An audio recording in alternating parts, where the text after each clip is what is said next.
What is up, friends? It's been a while since we've seen you guys. I know. You've missed me. I've missed you too. It's been a whole ordeal. But here's what I'm going to tell you. We are coming up on the return of the Grappling Hour. We, of course, have always made sure that we interview grapplers of all shapes, sizes, skill levels, all of those sorts of things. But today we're actually very excited because we have a gentleman who just won the Midwest Finishers tournament over this weekend. We'll get to him in a second, but before I get to him, let me just remind you guys, if you're not following our page, and I'm not just talking about wherever you're watching right now, I'm talking literally every single place. So I'm talking Twitch, I'm talking YouTube, I'm talking Facebook, I'm talking the Twitter, all of those places, even the Instagram. Go remedy that right now and go to @GrapplingHour on each of those places. It's very simple. You just add us, you friend us. You are the first people to know that something's going on. For example, we've got a note here that says, good morning. Good morning to you too. It's actually evening for me here in Los Angeles, aka the best coast, but I'll take a good morning note. That means that you're probably doing something like you're busy or you're waking up. If we're waking you up this morning, we will do our best to be loud and be the coffee that you need. Let me go ahead and talk about our guest real quick. Our guest today not only won the individual event that happened this weekend over in, I believe, Chicago or the Illinois, but he is a damn good grappler. I've seen him a few times compete, but on this particular event, I saw him withstand over 50 minutes plus of grappling action. We are talking 50 minutes of grueling competition. We are talking overtime. We are talking commentators saying that he came back from the dead multiple times here, people. And I guess what I'm telling you is I'm excited to get to know him a little bit better. We'll do that momentarily. I'm going to also tell you guys, as we bring him on, give him a nice welcome. Make sure that you are kind to him. Make sure that you tip your waitresses, all of those sorts of things, because I am very glad to bring onto the show one, Sam Barbosa. Sam, how are you doing, sir? Hey, I'm doing amazing. Thank you so much for having me on. It is a pleasure to have you on. Congratulations for the big win this weekend. I guess the first question is, how does it feel to have over an hour's worth of grappling time from a weekend's tournament, sir?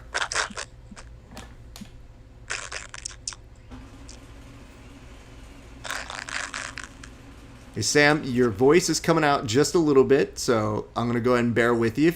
Let us make sure.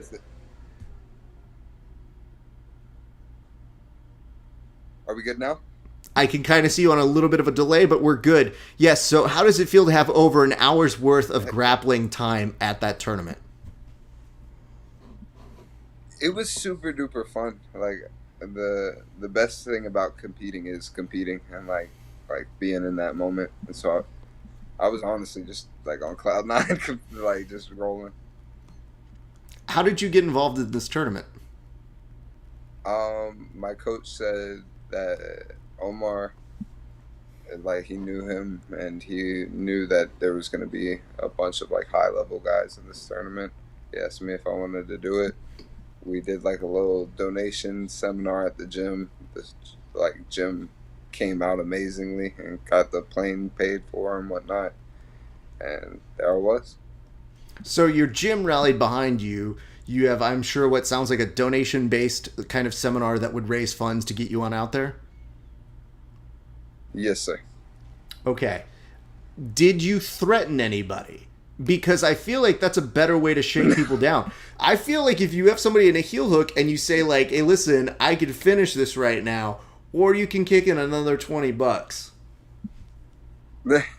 You would think, but like I've ran 3 donation seminars in my life, and I made like $600 each time. And that's pretty good. My coach emphasized when I was coming up, like you got to take care of your training partners, like because they're the people who will make you better in the long run, the people you work with every day. And like it was crazy how it came back. Like this community is amazing. So when people rally like that for you, you already know that you have a great base going into it. What was the prep like? Like, how long did you dedicate towards getting ready towards this tournament? Well, I'm an MMA fighter, and so this tournament was probably more in prep for my, like, I have a championship fight August 28th, and so it was just like, this was kind of the prep.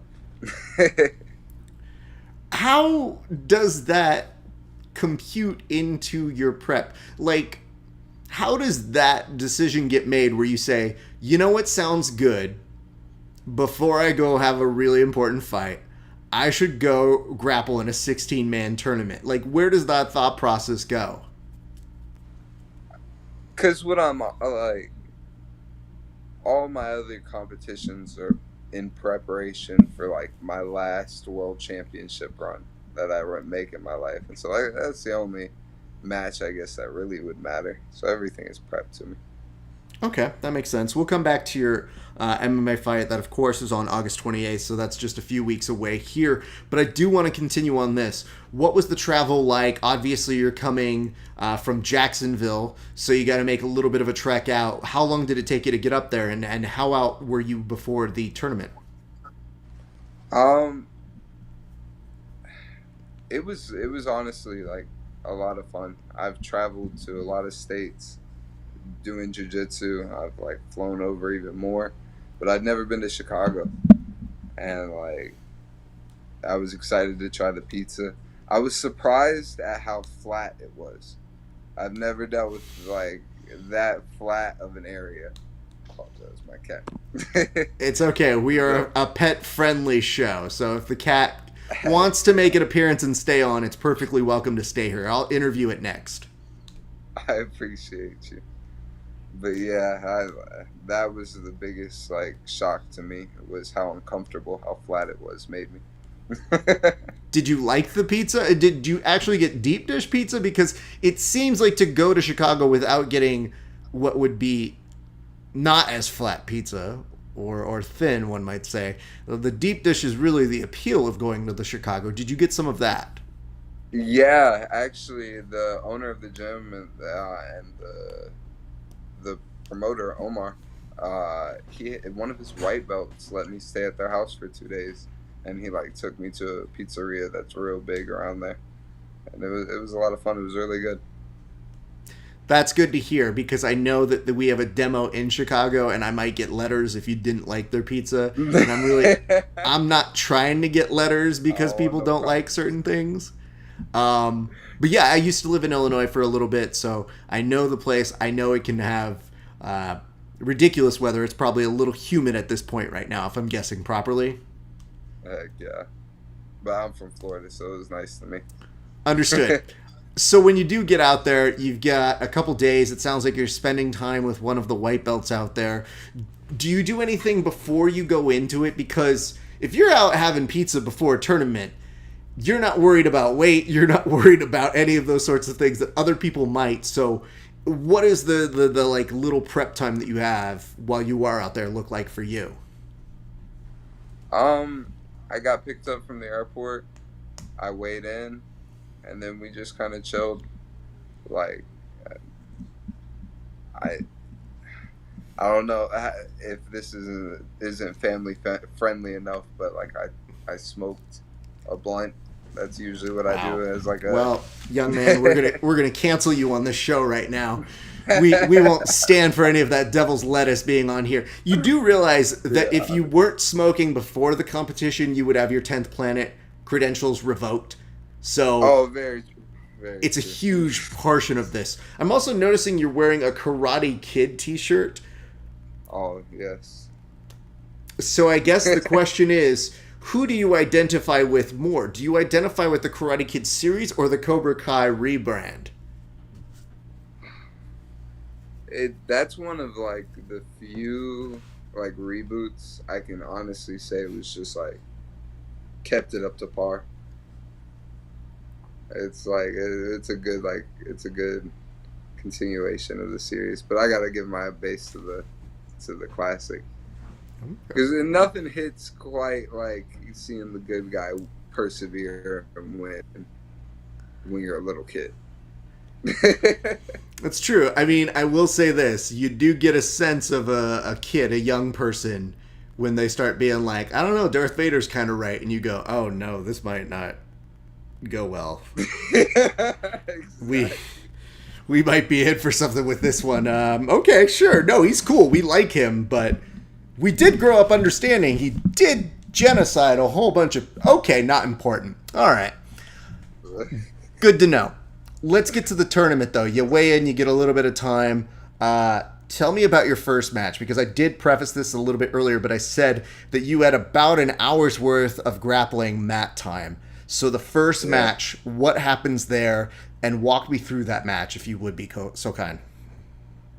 So I didn't know he was like the pan champion and like a bunch of other stuff, and so I was doing what I do every jiu-jitsu match. I fought at heavyweight, I fought at 205, I fought at 185. And so like a jiu-jitsu match is kind of hard to get me worked up. And so like I was just trying to like get in there and get like a little bit of adrenaline. And like he was just like spamming the K guard. And it seemed like everybody from like in that area, they all had like their one thing that they would just throw at you. And like I sat on it for a while. I was just sitting on it like, oh, it's not like we could just sit here for forever. But then he would just stay there. And so like we went into some leg entanglements. He's kind of crazy. I did not know that guy at all. Like when I had a toe hold on him when he was trying to heel hook me, his ankle started to like Velcro. And I saw him look at his foot and then try to rip mine off even harder. And like when I got to the rear naked on him in OT, like I was cranking on his face and he did not care. Like props to that guy. That dude wants to win. Yeah, I noticed he in particular, you know, he had a good leg lock entry on one of those, and your escape from it showed a very solid understanding of not just escape principles, but also like a sense of, oh, I don't think you're going to go out easy. Like some people might have submitted to that. Some people might have been caught in that and it might have been game over. But I saw you very, very casually, you know, find your rollout and then very quickly use the other foot to push him out, which would then free up where your knee was. And I saw that and I said, oh, all right, Sam, I see where you're playing on this. So was that kind of the process? Like, did you at that point just go like, all right, this guy's clearly going to be trying to kill me with a leg entanglement at this point? Yeah.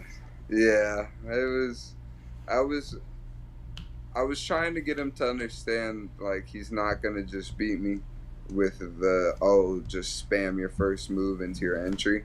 And so let's like get into an actual like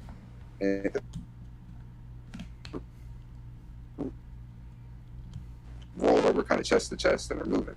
But he really wanted his entry. Like put on for staying on it.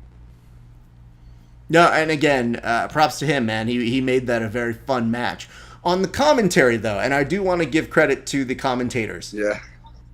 I thought of most commentators I listen to, and I am a commentator myself, so let's hear the compliment before we hear the note. I thought they were pretty good. All things considered, I enjoyed them. I did enjoy listening to them.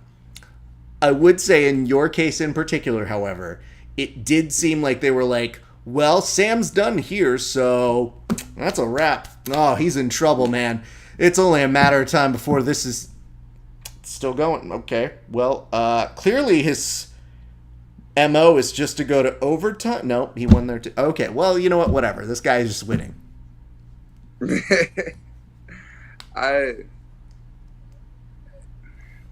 was trying to make it clear that I wasn't trying to stall, and like I heard it from him like at the beginning of the day of like people thinking I was stalling or anything like that, but it was just like everybody I rolled against was like, all right, this is the way that we're gonna engage and no other way. And it was like I didn't feel like going through the process of imposing my will to break that. It was just I wanted to see how scary everybody was first, and then my offense would have shown itself. But we got to OT, and I don't fault the commentators. I'm not from the area; they didn't know me that well, and like they were fans of the guys I was going against. And that's fair. You know, kudos and props to them. I just know as a commentator myself, you know, you can only say that so many times before it's untrue. So I think at a certain point, like, you have a certain amount of credibility that you could say before you can go, it's over, and then it keeps going, and people go, why am I listening to this person? Again, thoroughly enjoyed them otherwise. But in your particular case, I just go like, yo, Sam's getting the short end of the stick on everybody else. Everybody else has gotten, like, just fine high marks. But having said that, first match comes in. They were mentioning that there was an injury. Did the injury happen after that first match? I didn't even realize I was injured in the first match. But like when I stepped off and I started to cool down, my like thigh started, like my hamstring, the inside, like my groin almost, like just tightened up, and like the strings felt so taut. And then just throughout the day, as I like went to stretch and whatnot, those like it was pulling on my hip, like groin and my knee, and I had like a spasm or something, and I had something going into that. I'm a wrestling coach, and I have like little high schoolers, and they love to mess with me, and they don't realize how venomous they are. and like he double legged me from behind 2 days before the tournament, and I landed on my kneecap, and it shifted a little bit, and that's what like started the pulling motion in my thigh. And so like I'm gonna be okay, but it was just it was a muscular thing. It's hilarious. Can I ask what you said to the kid after they did that? I put him in like a boss room body crunch and just like squeezed on him a couple times. It seems like a fair assessment. You know, Boss is really teaching us not just how to take care of drunken bar patrons, but also young children that you just kind of have to disarm but can't really harm. He's a great man. I'm glad that was your go-to, where you're like, oh, son of a... Oh, I competed to... Come here. And then... Because again, the kids, to them, this is their prime moment. This is their playtime. Like, to them, they think that there's nothing wrong with it. And a lot of the times when you're that young, you think that your instructors, the people you look up to, they're invincible. So when they're jumping on top of you and you're just like, oh, God, kids, no, please. I really have to compete this weekend. Tell you. Well, of course, it didn't hinder you from winning, but I do know that does pose a problem. So did that become problematic for, say, any kind of like body triangles or anything that you were trying to impose offensive-wise? Because I was watching it and I was trying to get a gauge of where that put you. Because they mentioned it, but they didn't know what it was. And with good reason, now that we kind of understand what it was. The only thing it really fucked up was I apologize. You can curse. We're an adult program here. None of the children who you are attacking should be watching this show anyway. Let's be very clear. Me, but very true. It's self-defense, but you told me that you used a boss root offensive move toward them. At this point, I think the police report would say you were an accomplice on this.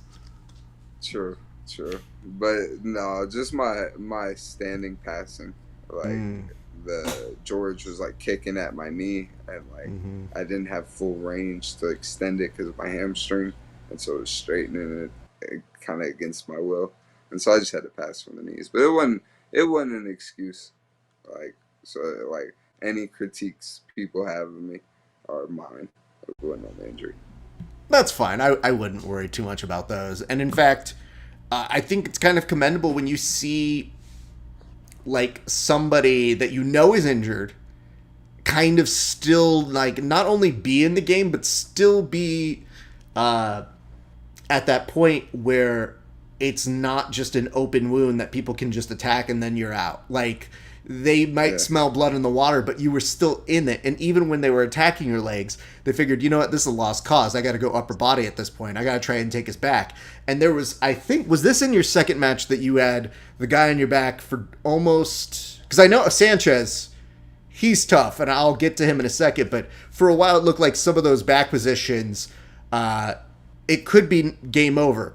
My question is, the commentators were saying that you were kind of talking throughout this. Was that true? And if so, what were you saying when that was going on? Stupid stuff. Just well, a couple of them I remember. George, the third guy I went against, grabbed my finger and just snapped it. And so I looked at it and I laughed, and my finger, you can't even really see it. No, I kind of see. Yeah, I kind of see it.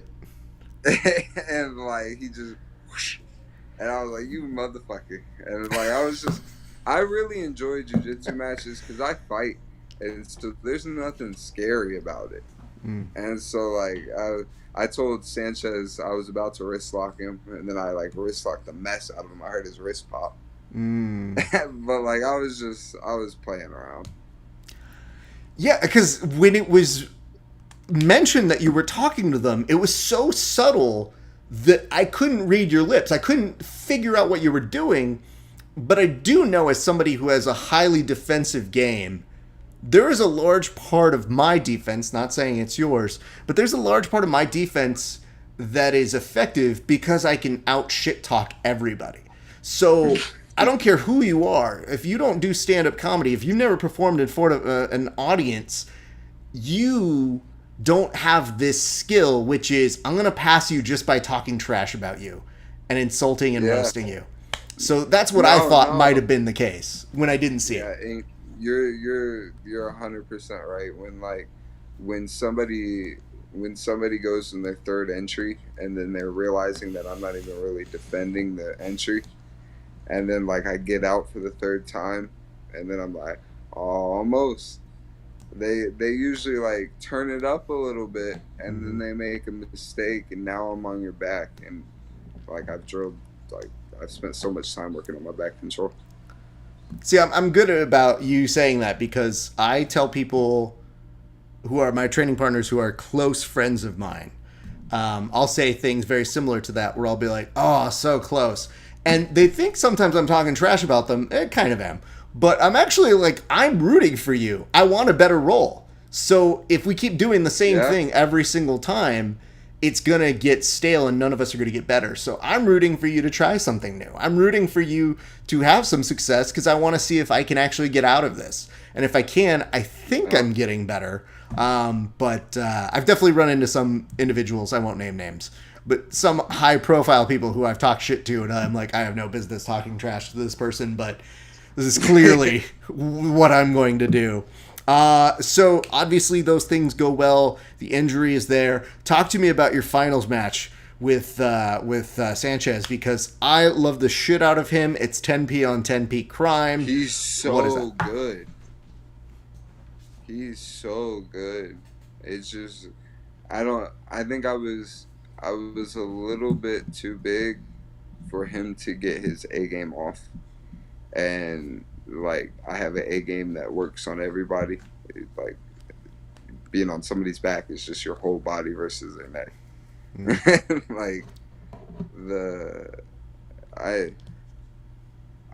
I see a lot of similarities in our game of it seems like he's focused on becoming a well-rounded grappler, while the majority of the other competitors in that tournament were just one-trick ponies.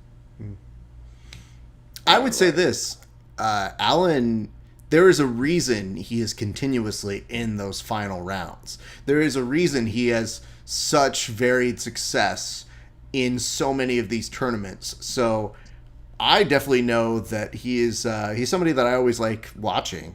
And when I saw you guys were paired up with each other, I thought, okay, let's see how this goes. And I thought it was a really good match. And I thought, man, he had that back for so long that unlike some of the other competitors, you almost felt like going into the actual overtime that it might be closer than some of the other folks in overtime.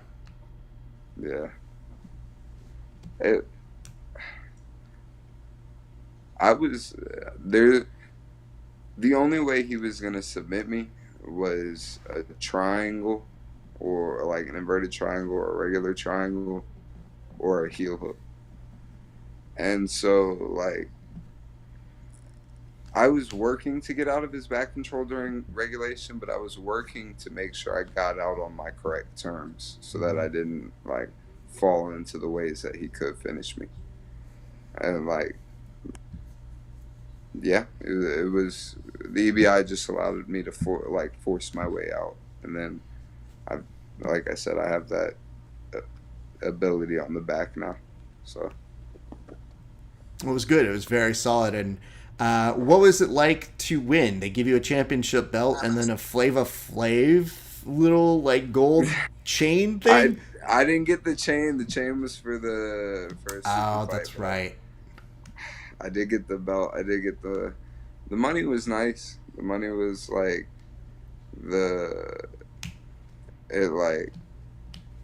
it leading up to it, I knew what the money would mean for me and my family, and like my gym was going through some hard times, and I knew what like bringing a win home would mean, and like it was a lot of fun to be able to go up there and just perform. When you say that you and your gym are going through hard times, do you yourself own a gym, or are you talking about the gym that you are a part of? The gym that I'm a part of, and not even like hard times, but just like 2 or 3 losses in a row. You know what I mean? And just like, you've trained at some places, you know how that can feel. And then just, it's nice to get back on track. Yeah. Like I had just lost the main event match to Joey Bays. And you were talking about how I was comfortable in those leg entanglements. Like that's a 80cc trials winner who I went 9 minutes with, and he did eventually get me in a heel hook, but the guys at that tournament weren't Joey Bays. That's fair. I would say this. I would say, morale is huge. I've seen camps, I've seen gyms go to a tournament and not have a single person win up until the very end, and then that one win changes the whole dynamic for the team. The team goes nuts. So morale can be a huge factor, not just for motivation, but also for where you want to go with your future goals. So if this is just like, oh, this is cool that you won today, you're already thinking for the next tournament. You're thinking for the next MMA competition for you. So getting that good swing of momentum is more than just, oh, I won, or it's good money. It's like, all right, now we're on track to something. Heck yeah. No, you put it perfectly in words. I'm just summarizing, and I'm making sure that I am understanding it right, because, I think everybody's gone through very terrible times in the past year or so. So wins like this, especially when everybody wasn't competing as much, can be very, very significant. So I'm going to get some notes and some recognition here in a second. But David Segraves, or Segraves, I don't really know how to pronounce his name. It says, your arm in guillotine details are sick. Pumped you won. You're a beast on anyone's back. However, I will say this, David does pump you up with compliments before asking for some details. And it says, who's coming out of your gym for this upcoming season of the PGF? Who's the rep? So I like that he butters you up with a compliment, and it'd be like, you're amazing, you're amazing. Give me the details. I think Manning Leverett, and like he's in my gym. He's only like 165 pounds, and like he gets it the worst from me out of anybody at the gym, and it's been like that for a while now, and he's just like growing into a diamond. You're gonna enjoy watching him. Okay, good to know. I will hopefully not get a note from Brandon and his people where we are revealing too much too soon. But if El Capitan, El Chapo, one Brandon McCatherine gives me a note. I'm going to sell you out very quickly. And I'm going to come for you, David. I'm going to sell you out too. I'm going to put this up there. That's why we've got these screenshots. Look at this. Look at David. We'll come right back for you. That's good to know, man. Obviously, that's a fun experiment into itself. I love the fact that Brandon's servicing all the guys out in the South. So much love and appreciation to the man himself. He is the man, for real. Good people. And it says, the commish is okay with the PGF insiders knowing things. You say that. Now, here's the one thing I get away with that nobody else gets to, which is, I'm the man that put Brandon on his first podcast. So, I always have that, like, no. You can be El Capitan, El Chapo, whatever you want. Just remember, I was first. You came later. So tell the commish. Let him know. Just let him know. But I'm not challenging him to grappling because he really does waste, man. I really don't want to bring that up. Anyway, man. I would say that, like, noted at the very end of this. So, Sam, let's get into a little bit of the backstory here. Obviously, that's great. I do want to know, though, where does jiu-jitsu begin for you? You mentioned that you're a wrestling coach. Am I right in assuming that wrestling came first, or did jiu-jitsu come first, sir? Wrestling came first, but like football came before that. I guess so. I started football my freshman year in high school, and my coach told me that the best football players wrestle, and so I wrestled. And then my wrestling coach told me the best wrestlers train at an MMA jiu-jitsu gym in the off season. And so I did that. I swam. I ended up like committing to football and wrestling my senior year over a weight cutting dispute. I decided to take a football scholarship instead of a wrestling scholarship. I went and partied for a year and just played football and was enjoying it, but I realized I was like wasting my life. And so I came back down to Florida, started working, like slinging a sledgehammer and just training. And like I've worked selling cars, being a freight broker. I've gone back to school, and now I just kind of sustain myself in jiu-jitsu. Good for you, man. When you say, and don't mind me asking this if you don't want to talk about it, but when you say that there's a dispute between weight classes, does the dispute sound like you're fat, lose weight? Yes. Or okay. Yes. And like I was playing football, and I was like a D end and outside linebacker, and so I needed weight. I couldn't cut to 170, and like I wanted to get up to 220, but my coach wouldn't let me, and so I had to stay at 195. He wanted me to go to 170, so like it was so silly now that I think about it, because now I'm trying to fight at 170. You know, the world has a very weird way of playing itself out sometimes, and you know, what may not have been good for you then is good for you now. Okay. I do find it funny, though, that, you know, the coaches obviously are telling you the best football players wrestle, vice versa, all that sort of stuff, but yet you find your way into a jiu-jitsu realm. Can you describe your first day of jiu-jitsu for me, sir?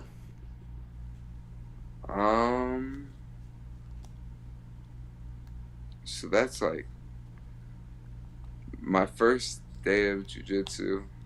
I rode my bike from wrestling practice like 10 miles to a place called Combat Club in Jacksonville, North Carolina.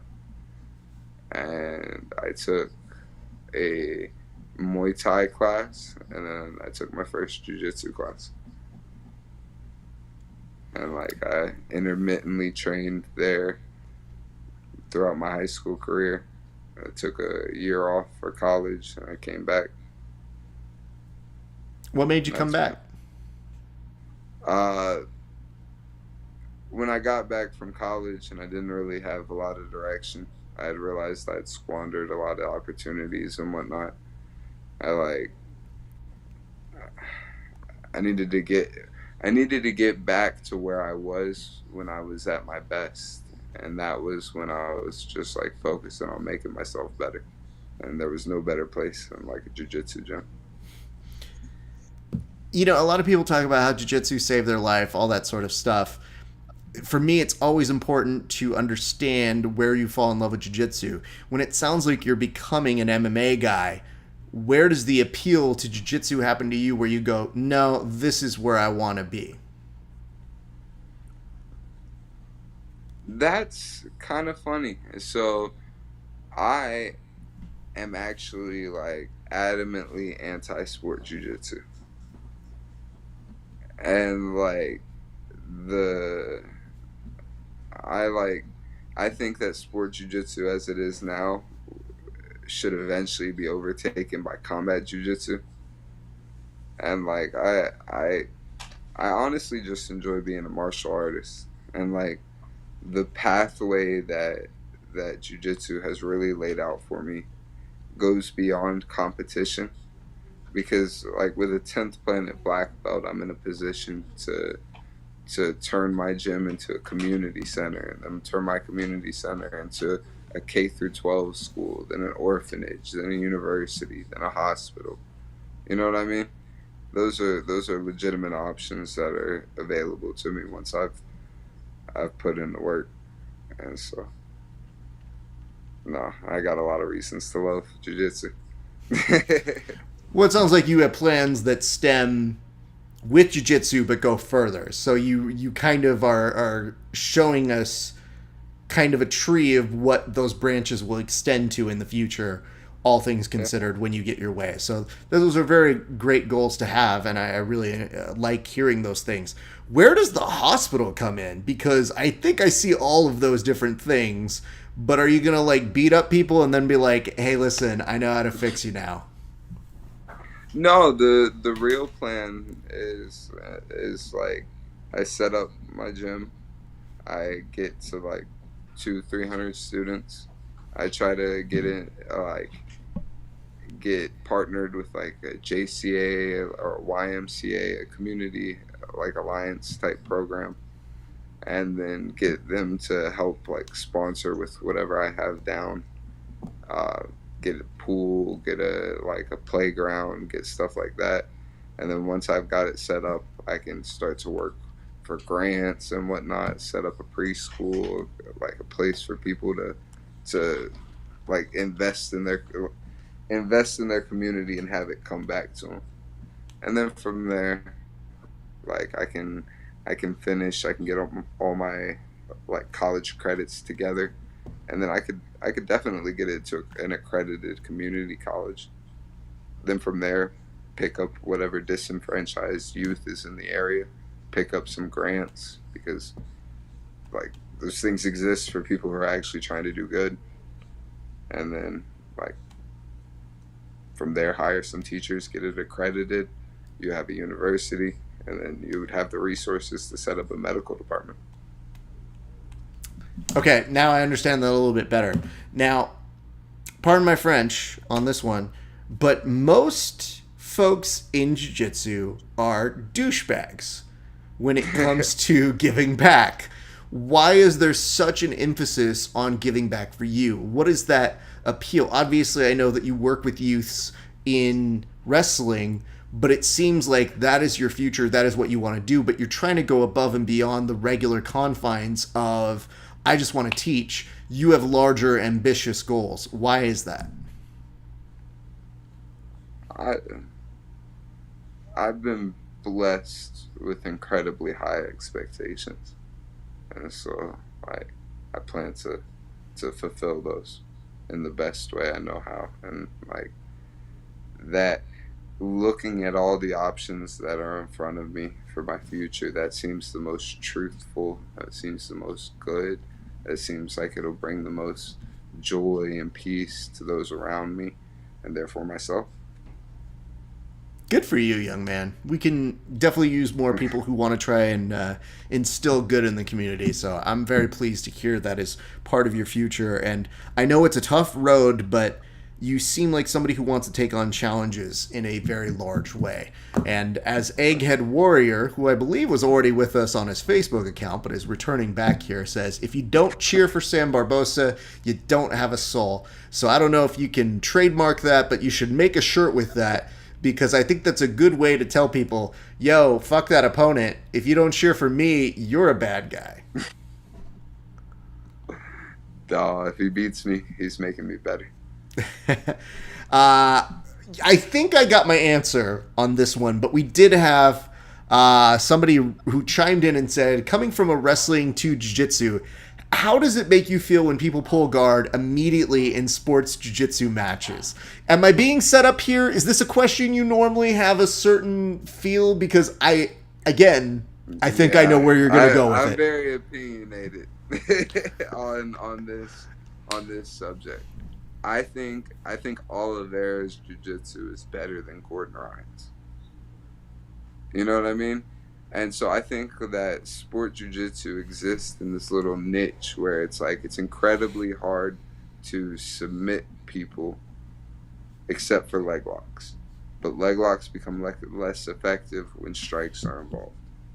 And so you're seeing like an accentuation of these guards and entries that are clearly like have holes in them that yes you could pull off, but if you're going against me and you throw that same K-guard entry and I punch you in the face once or twice every time you enter it, or I just palm strike you, your fourth entry isn't going to look as pretty, and now I'm getting to work.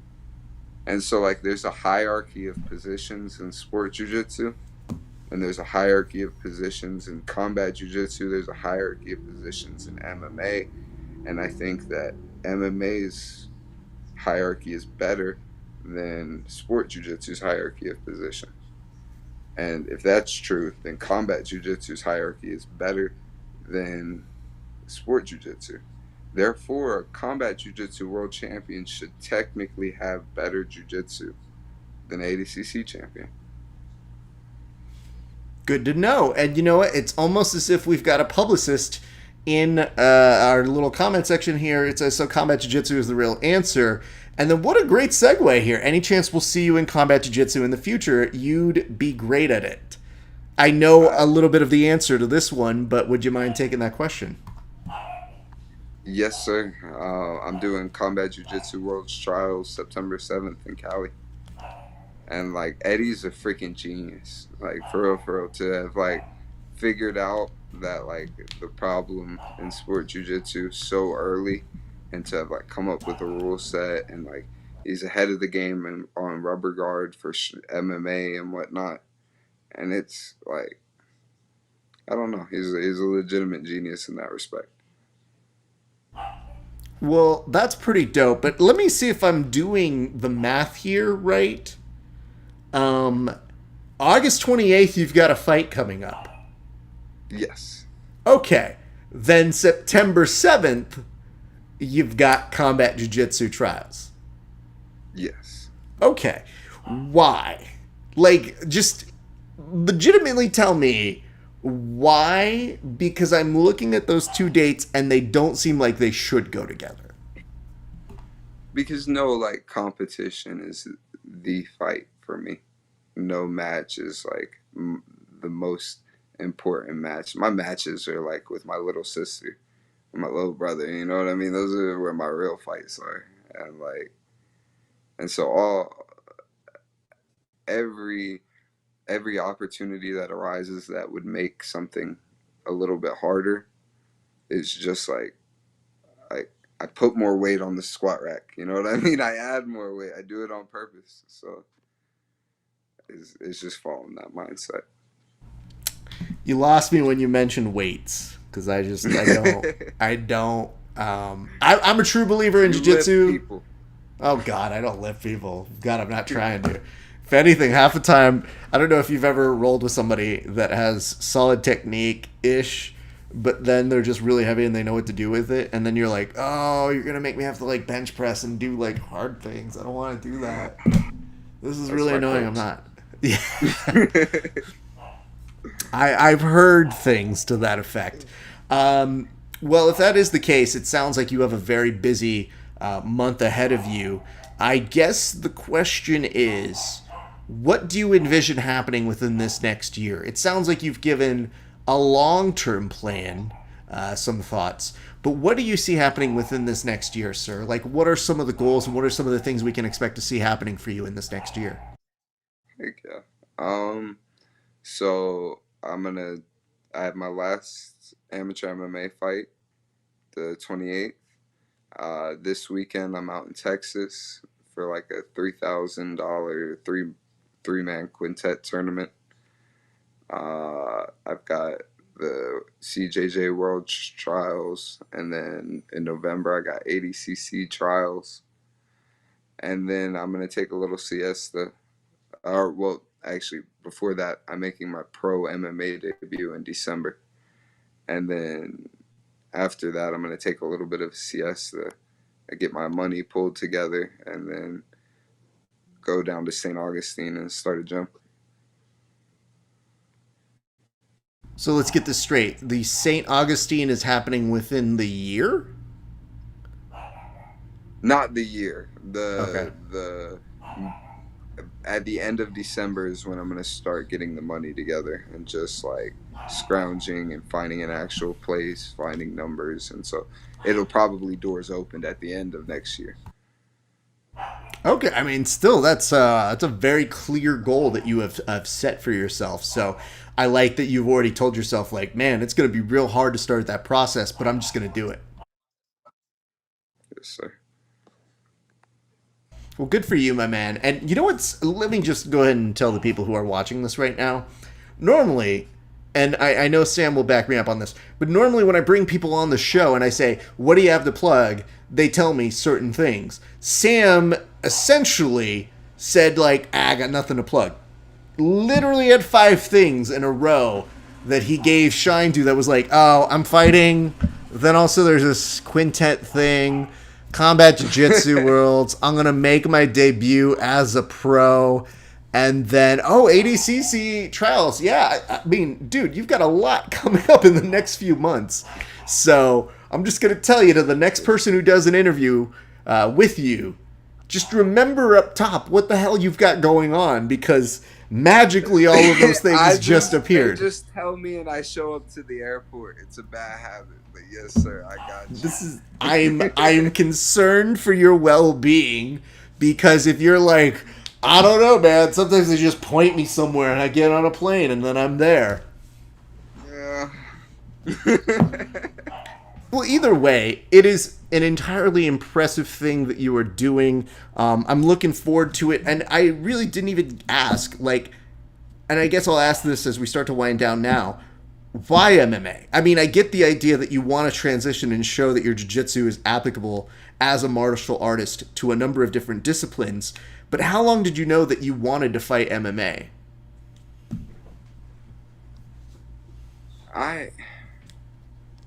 I'm a big guy, you know what I mean?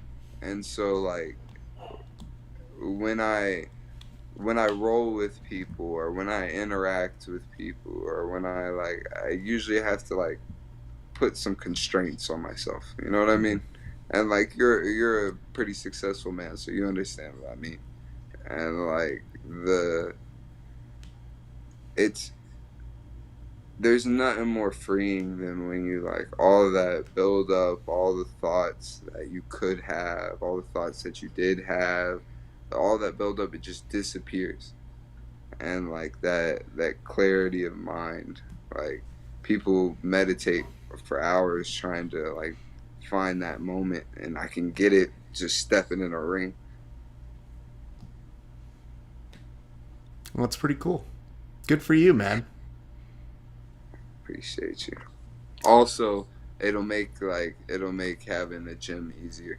Of like, oh, I'm also a professional fighter. It'll be easier for my students to be happy they're training under me.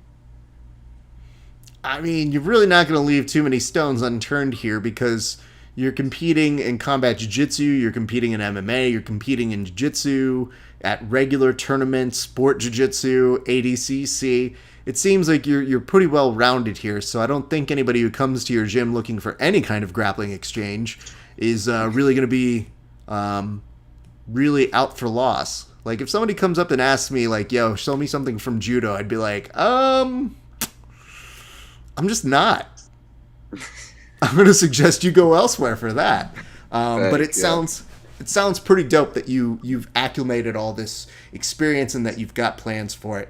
I wanted to give you this opportunity right now. I'm going to just slide myself off the screen, but I wanted to give you the opportunity to go ahead and shout out anybody that you want to, or give any sponsors any love, anybody who helped you get ready for this last tournament, this big win over the weekend, or who is helping you get ready for the stuff that you've got going forward in the future. So, sir, the floor is yours. I want to thank my family, the family I know and the family I don't know, but especially the people that I see every day that have taken an interest in growing alongside me. That's my coach, my mother, my sister, my brothers, my teammates, my sisters. It's everybody. Everybody I meet, everybody I see, anybody who sees this, I'm talking about you. I was just, thank you. Well, it's good stuff. It sounds like you have an amazing support system, young man, and it sounds like I'm sure we'll probably be doing another one of these in the future, but I definitely wanted to commemorate your win over the weekend because I think it's really cool whenever you win one of those big tournaments. It's hard to do. It's really difficult. And it's, I know, grueling. And watching you grapple, I was prepping food. I think I was, as you were grappling that day. And I was just making food. And I've never felt more fat watching somebody just grind and get out of terrible positions as I'm seasoning chicken. And I'm like, that looks terrible. Oh, well. My life is so easy comparatively. Support. But I thought that you did an impressive job, and you have a lot to be proud of, man. So big congratulations to you, sir. Thank you so much. And thank you for having me on. Not a problem. I'll say bye to you off air, but I'm going to close this bitch up. My appreciation, ladies and gents. Please go support, give this young man all the love. Sam Barbosa. Thank you. Have a good night. Thank you, sir. All right, let's go ahead and close this bitch up. If you guys know what we do here, it's pretty simple. We want to make sure that you guys are following us on all of these different channels. We're talking at Grappling Hour on Facebook, YouTube, Twitter, Twitch, Periscope. Is that still a thing? Don't know. And you can also give us a 5-star review over on the Apple Podcast page, or go subscribe to us over on the Spotify Grappling Hour page. Lots more to come. We have an interview with the president of Fighters Rep that's going to be coming out very soon. Plus, we have a very fun segment with an individual who made shockwaves through the jiu-jitsu community just this past weekend in a southern region. Maybe in Brazil? One might say. We'll get to that one a little bit later. But I think you'll enjoy that segment. So we've got tons of content coming your way. Please give us some love. Give us some support. That's all we ask. In the meantime, much love to you guys. We'll see you very soon.